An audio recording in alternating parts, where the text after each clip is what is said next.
At ngayon po mga kapuso, makakakwentuhan natin ang isa sa mga anak ni Mang Dolphy na si Eric Quizon. Eric, condolences uli sa inyo at sa inyong pamilya. Kanina, no, Eric, habang pinapanood natin yung footage ni Imelda, no, may kinekwento ka sa akin. Something funny really happened and ang feeling namin, daddy ko pinaglalaroan kami. So, maaga pa yun eh. That was like before 7 o'clock. Dumating na po siya ang dating First Lady na si... Yeah, today, this morning, dumating ang former First Lady na si Imelda Romualdez Marcos. No?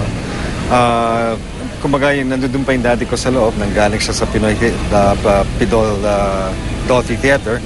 Dinala nga siya dito sa Heritage. Nung dinadala na siya dito, inilagay na yung coffin niya doon sa kung saan nilalagay, doon sa harapan, ano. Nung bubuksan na namin yung casket, baliktad. Nakatalikod. Sabi namin, sandali lang po. Kailangan namin i-turn yung casket. So sabi ko kay Mrs. Marcos, sabi ko, sandali lang po. Binaligtad namin, tapos saka namin binuksan ulit. So, we thought, kami magkakapatid parang, ayun nangyari na yan. Pinaglalaroan ba tayo ni Daddy? So, hanggang sa huli, talagang nagiging komedyante para ng daddy mo. Okay. So, we felt na parang nagparamdam siya. Eric, kakatapos lang ng eulogy, no? Nakakaantig yung mga kwento ng mga tao. Talagang lahat sila hindi napigilan yung mga luha nila. Pero ikaw, I look at you and I'm seeing that you're very composed, very calm. Ikaw ang naging sandalan ng inyong pamilya. What kind of role do you play in your family? Kasi I'm sure si Vandolph siguro siya yung komedyante. May katulad mo na nagiging sandalan. Is that the kind of role that you play? Kumbaga, sabihin lang natin na parang my dad. Inatasan ako ng daddy ko na, Eric, make sure that everything is okay, ah. Sabi ko, Dad, kumbaga if it was his last wish, sabi ko, Dad, don't worry, I'll make sure everything will be okay. At of course, ang maganda lang sa amin is kami magkakapatid, nagkakasundo naman kami. At of course, gaya nga ng pagsasamahan namin, kumbaga itong pinagdaanan naming ordeal, itong the last month, no, with my dad, dito siguro namin nakukuha yung strength namin. Kasi kung siya, alam natin nanghihina siya, may kapansanan siya, pero andun siya, pinaglaban niya yung buhay niya hanggang sa huling sandali. And that is a test of a true survivor. Kumbaga parang ako pa na eto ako, nakakalakad, nakakaisip ng tama, healthy. Ako pa yung magiging weak. So, kung ang tatay ko naging malakas, siguro dapat ako din mas maging malakas. So, I draw my strength from my dad. Eric, balikan natin yung mga last few days mo with your dad. Ano yung memory o message na parati mong nire-replay sa isip mo?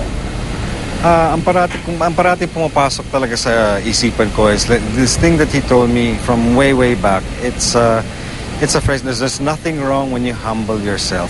Walang masama kung magiging mapagkumbaba ka. So, and I think that's the reason why he was successful. That was his secret. Kumbaga parang naging successful siya because of his humility. Nakaka-identify ang tao sa kanya, kaya siya minahal ng tao. Eric, alam mo, yung kanta that keeps playing in my head, buong araw ito, no? Yung kantang Through the Years na kinanta ni Jaja.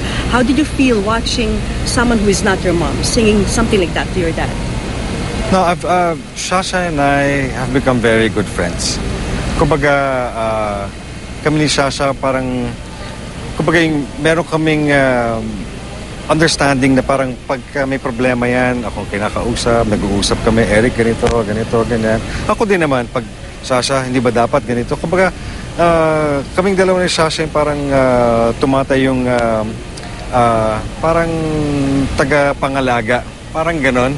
So parang naging parang kami lang yung parang naging leader ng family, no. So kaming dalawa yung nag-uusap parate at pero syempre dinidiscuss namin to sa buong pamilya. Kaya nung nakita ko si Shasha na kumakanta, because I was there, I know when it happened, when that ang tawag nga nila noon was like in the book, it says The Great Escape. Nung silang dalawa na ng daddy ko, kumbaga parang pinaglaban nila yung relasyon nila and they went to the States. Kumbaga parang tayong dalawa, lalaban tayo. Parang ganun yung kanilang love affair.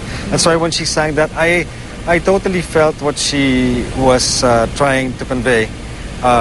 to everyone, not just to the family, but also to my dad, na sinasabi nga niya na parang through the years, tayong dalawa ang magkakasama, tayong dalawa magtutulungan. At nakita ko yon kay Sasha. Talagang yung pinagdaanan niya sa pagngangalaga niya sa daddy ko, yung yung simula nung nagkaroon ng sakit ng daddy ko, nandyan siya, hindi siya nawala. At ikaw din. So Eric, thank you very much and you take care of yourself. Ikaw ang nag-aalaga sa lahat. So I hope ikaw rin alagaan mo yung sarili mo. I will. Okay? I'll take that advice, Vicky. Thank you so much. Thank you, Okay? thank you, Vicky. Sige, I won't keep you anymore. All right, Okay? thanks. Sige. Maraming salamat sa iyo, Eric Quezon.